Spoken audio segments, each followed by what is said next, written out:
How significant of an example is this that we saw from Maya, this ultimate sacrifice? Well, first of all, you're absolutely right in everything that you said, and it was the ultimate sacrifice. I think she could, right now, 20 years into this new millennium, she warrants strong consideration for athlete of the century. For being quite honest with you, the sacrifices that she's been willing to take, considering the fact that she's a multiple champion on the collegiate level, on the professional level, and in Olympic competition. That's how phenomenal that she has been as a performer, but then to really put herself on display in terms of the kind of human being that she is, with the level of compassion and sensitivity and intelligence that she has exhibited along this ride. You just can't say enough about her. Jonathan Irons is an incredibly lucky man, and I say that taking into consideration that he was wrongly incarcerated for so many years. I only use the word luck because, my God, if Maya Moore hadn't inserted herself into the equation, who knows what his situation would be. Would he have ever been released, for crying out loud? And so, he is very lucky to have received her support the way that he has over the last several years. And I'm so thankful and glad for him that he ended up being released from prison. But it also, at this moment in time, for it to happen now, is considerably apropos because of the times that we're living in. Got to remember that it's, again, George Floyd's murder, incredibly tragic, and we understand that. But the people that are out there protesting to this very day, they're not just protesting police officers, they're also protesting things that have been going on systemically for quite some time, particularly as it pertains to African Americans and the issue of mass incarceration.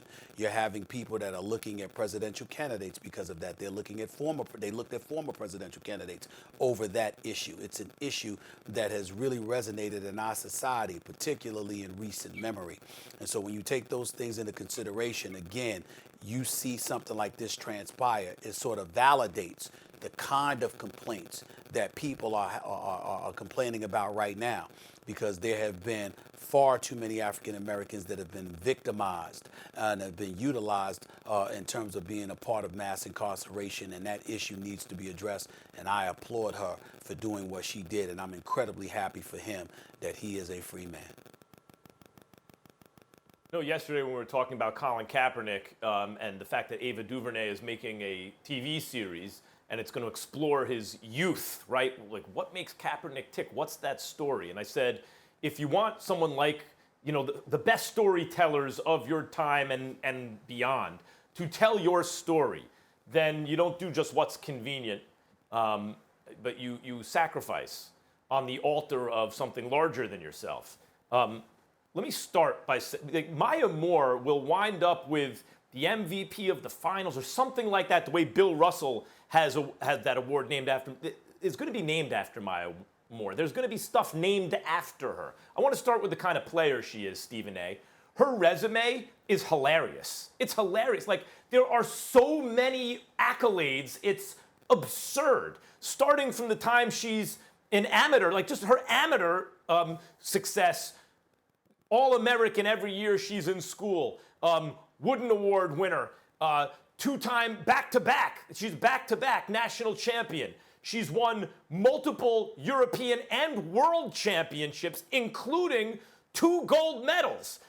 That's before you get to the pros, where she's basically an all-star every single year. She's the MVP of the All-Star game 3 times. She goes to the finals 6 times, wins 4, and is a finals MVP. I mean, she can shoot, she can defend, like what?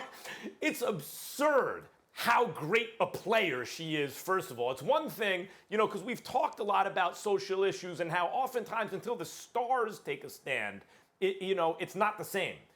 Maya Moore is as great as they come, absurdly great. And before the age of 30, she puts it all on hold and says, nope, this is what I'm doing now, and addresses mass incarceration. Stephen A., we are reacting because it's an emotive issue like this police brutality, right? That's what gets people riled up because they can see it. But in fact, a much larger issue is the industrial prison complex and mass incarceration of people of color, of African Americans. That's actually a much larger issue. And she has taken that on and then helped get this guy his freedom, who was doing a 50-year bid, already served 22 for something he didn't do. No evidence, no DNA, no nothing, no witnesses for something he didn't do. She is as great as they come off the court. She has made an enormous, on the court rather, she has made an enormous contribution off the court. Stephen A., I agree, so far in this young century, if you're talking about the greatest athletes of the century, she is on a very short list. Molly, it's important to bring up because you highlighted, and we all did, the greatness of Ava DuVernay yesterday. When she did the documentary 13, remember what that was about. The 13th was essentially about the 13th Amendment, and what you have is a situation where slavery, the Emancipation Proclamation, outlawed in the United States of America in 1863, but confirmed after Texas was the last state to give in 1865. Remember that slavery was outlawed except basically for a criminal. Because if you were a criminal, essentially, I'm paraphrasing it, if you're a criminal and you're incarcerated, you can then treat somebody as if they're a slave. That's essentially what the 13th Amendment was about, and it showed through the decades, the 60s, the 70s, the 80s, the 90s, how folks were locked up, and you had from hundreds of thousands of people in prison to over 2.3 million people in prison around 2015. That's what 13 is about on Netflix. I would encourage everybody to go and see 100%. that, especially if you are black. Thanks for watching ESPN on YouTube. For live streaming, sports, and premium content, subscribe to ESPN+.